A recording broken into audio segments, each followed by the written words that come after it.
அல்லாஹ் மாலிக். என் அன்பு குழந்தையே, உன் வழித்துணை சாயப்பா உனக்காக பேசுகிறேன். உன்னிடத்திலே நான் அடிக்கடி வந்து பேச வேண்டும் என்று நினைக்கிறேன். ஆனால் நீயோ என் பேச்சை கேட்க மாட்டேன் என்று சொல்லுகிறாய். அது மட்டுமல்ல, என்னாலும் உன்னிடத்தில் பேசுவதற்கு அநேக விஷயங்கள் இருக்கிறது. இருந்தாலும் எல்லாவற்றையும் உன்னிடத்திலே சொல்லிவிடுவதற்கு எனக்கு நேரமும் இல்லை, உனக்கு அந்த ஆவலும் இல்லை. அதைத்தான் சொல்ல வேண்டும். என் அன்பு பிள்ளையே, முதலாவதாக நீ பிறந்து வளர்ந்து மனிதனாகி உன்னுடைய மனக்கோட்டையை, வாழ்க்கை என்கின்ற அந்த சாம்ராஜ்யத்தை அமைத்து கொள்வதற்கு அநேக தடைகள் இருக்கிறது. அதனுடைய விடயங்கள் என்ன என்பதை சொல்வதற்காகத்தான் உன்னோடு நான் பேசிக்கொண்டிருக்கிறேன். நான் பேசுகிறேன் என்று சொன்னால், உன்னுடைய அன்பு அப்பாவான உன்னுடைய சாய்ராம்ஜி அப்பாவை நான் தத்தெடுத்து கொண்டிருக்கிறேன். நான் தத்தெடுத்து கொண்டு அவனை ஒரு கருவியாக வைத்துக்கொண்டு அவன் மூலமாக, என்னுடைய அன்பு பிள்ளையின் மூலமாக உன்னிடத்தில் பேசி கொண்டிருக்கிறேன். நான் பேசுவது என்ன என்பதை முதலில் நன்றாக கவனித்த பிறகு உன்னுடைய வாழ்க்கையிலே ஒரு நல்ல மாற்றம் வரும், கண்டிப்பாக வரும். என்ன சொல்கிறேன் தெரியுமா என் அன்பு பிள்ளையே? மனம் என்கின்ற ஒரு விஷயத்தை வைத்துத்தான் நீ பயணம் செய்து கொண்டிருக்கிறாய் இந்த வாழ்க்கையில். இந்த வாழ்க்கை முழுவதும் மனம்தான். என்ன தெரியுமா? நீ உன்னுடைய உடலை வைத்து கொண்டிருக்கிறாய், உன்னுடைய உயிரை வைத்து கொண்டிருக்கிறாய். உன்னுடைய வாழ்க்கை என்கின்ற இந்த எதிர்காலத்தை நோக்கி நீ பயணம் செய்து கொண்டிருக்கிறாய். உன்னுடைய உடல், உன்னுடைய மனம், உன்னுடைய ஆத்மா, இவைகள்தான் உன்னுடைய வாழ்க்கையில் முக்கியமான ஒரு வண்டியாகும். ஒரு பயணம் செய்கின்ற பொழுது அந்த பயணத்தில் அந்த வாகனம், நீ என்ன வாகனம் வைத்து கொண்டிருக்கிறாய் என்பது உன்னுடைய திறமையையும், உன்னுடைய அறிவையும், உன்னுடைய உழைப்பையும் பொறுத்தது.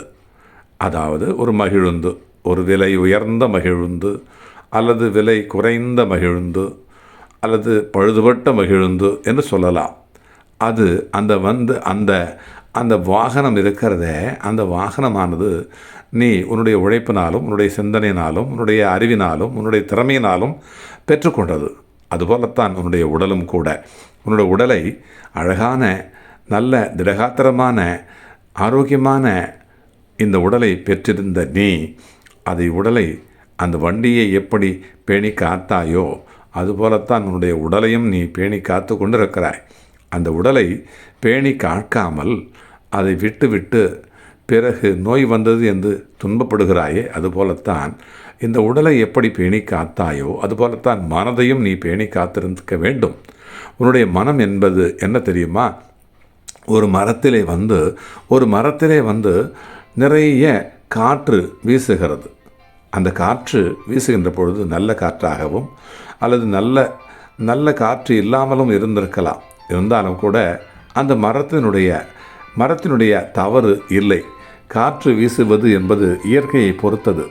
ஆனால் உன்னுடைய மனம் என்பது உன்னை பொறுத்தது. அந்த மனம் என்பது உன்னுடைய முயற்சியினால்தான் அந்த மனம் என்கின்ற அந்த வண்டியானது ஓட்டப்படுகிறது, இயக்கப்படுகிறது என்பதை முதலிலே நீ அறிந்து கொள்ள வேண்டும். உன்னுடைய மனதை நீதான் செலுத்துகிறாய். நீ வேறு, உன் மனம் வேறு என்பதை நீ நன்றாக புரிந்து கொள்ள வேண்டும். உன்னுடைய மனம் என்பது நீ வைத்திருக்கிற அந்த மகிழுந்து போலத்தான். அந்த மகிழுந்தை எடுத்துக்கொண்டு நீ எங்கு வேண்டுமானாலும் செல்லலாம். அதை எடுத்துக்கொண்டு இன்றைக்கு நான் போக வேண்டும் என்று நினைத்து நீ கோவிலுக்கு போகலாம், அல்லது திரைப்படத்திற்கு போகலாம், அல்லது குடிப்பதற்கு குடிமையங்களுக்கு செல்லலாம். நீ தான் முடிவெடுக்க வேண்டும். அதுபோலத்தான் உன் மனதை, அந்த மரம் இருக்கிறதே, அந்த மரத்தின் மீது இயற்கையான காற்று வந்து வீசுகிறது. ஆனால் உன் மனமோ காற்று எந்த விதமாக எங்கெல்லாம் வீசுகிறதோ, எந்த விதமான காற்றெல்லாம் வீசுகிறதோ அந்த காற்று அந்த பக்கமாக உன் மனம் என்கின்ற மகிழ்ந்து தான் சென்று கொண்டிருக்கிறது என்பதை நீ அறிந்தாய் இல்லை. அநேக தொந்தரவுகள், அநேக பிரச்சனைகள், அநேக ஆசைகள், அநேக முயற்சிகள் எடுத்திருக்கிறாய். இந்த ஆசைகளின் பொருட்டு, இந்த முயற்சியின் பொருட்டு, உன்னுடைய சந்தர்ப்பத்தின் பொருட்டு, உன்னுடைய சமயோஜிதத்தின் பொருட்டு, உன்னுடைய அறிவின் பொருட்டு உன்னுடைய வாழ்க்கை அமைந்தது. உன்னுடைய மனமோ ஆசையின் பொருட்டு அலைந்து கொண்டிருந்தது. நிலையில்லாத இந்த வாழ்க்கையிலே நீ நிலையான ஒரு சுகத்தை தேடி அலைந்து கொண்டிருக்கிறாய்.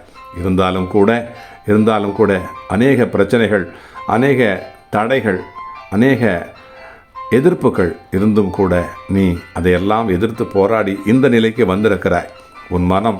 உன் மனம்தான் அதற்கெல்லாம் காரணம். நீ வைத்திருக்கிற அந்த பொருள் மனம் என்பது நீ அல்ல. மனம் என்பது நீ வைத்திருக்கிற மிகப்பெரிய ஆயுதம். அந்த ஆயுதத்தை நல்ல விதமாக திருப்பு. நான் சொல்லுகிறேன், என்னிடத்திலே நீ எப்பொழுதும் பேசிக்கொண்டே இரு. பேச முயற்சி செய். நான் பேசுவேன். என்னிடத்திலே முயற்சி செய்து நீ பேசுவது, நீ தியானத்தின் மூலம் பேசுவது, என்னிடத்திலே நீ பேச முயற்சிப்பது, என்னிடத்திலே நீ பேச முயற்சிப்பது. நீ முயற்சி செய். நான் பேசுவேன். கண்டிப்பாக உன்னோடு பேசுவேன். இதோ பேசுகிறேன். அதுபோல் ஒவ்வொரு நாளும் உன்னிடத்தில் பேசுவேன். என்னை பார், என் சொற்களை கேள். கண்டிப்பாக நீ முயற்சி செய். முன்னேற்றம் உன்னுடையது. வெற்றி உன்னுடையது. நான் இருக்கிறேன். உன்னோடு நான் வந்து கொண்டே இருக்கிறேன். நீ வென்று கொண்டே இருப்பாய். அல்லாஹ் மாலிக்.